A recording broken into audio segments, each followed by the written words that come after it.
காலையில் எழுந்த உடனே என்ன செய்யணும் கேட்டிங்கன்னா, நல்லா தெரிஞ்சுக்கொள்ளுங்க. காலையில் எழுந்திரிச்ச உடனே கர்த்தரை பிரைஸ் பண்ணணும், துதிக்கணும், ஆராதிக்கணும். அப்புறம் நீங்கள் வெற்றியான காரியங்களை பேசணும்.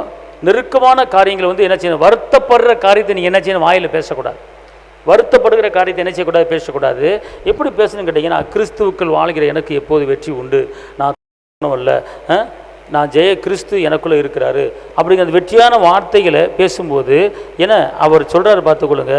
வாழ வயதின் குமார பாலவான் கையில் அம்புகளுக்கு ஒப்பாக இருக்கிறது பாருங்கள். தேவன் அந்த நேரத்தை ஒரு பலன் நம்மளுக்கு கொடுக்குறார். காலையில் முத நம்முடைய உள்ளத்தில் நம்ம வாயில் பேசுகிற வார்த்தை ஜெயமான வார்த்தையாக இருக்கணும், வெற்றியான வார்த்தையாக இருக்கணும். அதுக்கப்புறம் விண்ணப்பத்தை வைக்கும்போது தான், அதாவது இப்போ நான் எடுத்தோன்னே நீங்கள் துக்கமான காரியத்தை நெருக்கமான காரியத்தை பேசக்கூடாது. நீங்கள் துதிச்சுட்டு ஆராதிச்சுட்டு ஜெய கிறிஸ்து என்னோடு இருக்கிறா, கிறிஸ்துவுக்குள் வாழ்கிற எனக்கு எப்போது வெற்றி உண்டு, நான் தோற்று போனவன் இல்லை, நான் ஜெயிக்க பிறந்தவன், ஆள பிறந்தவன், அவர் எனக்கு தகப்பன், நான் அவர் பிள்ளை, நான் கேட்கும்போது கண்டிப்பாக கொடுப்பாரு, அவர் இல்லைன்னு சொல்ல மாட்டார், அவரிடத்துல வருகிற யாரையும் புறம்பே தள்ள மாட்டார். அப்படி வெற்றியான வார்த்தைகளை சொல்லிட்டு, ஒரு ஜெயமான வார்த்தைகளை சொல்லிட்டு அதுக்கப்புறம் உங்களுடைய காரியங்களை நீங்கள் சொல்லும்போது கண்டிப்பான முறையிலே கர்த்தர் அற்புதம் செய்வார்.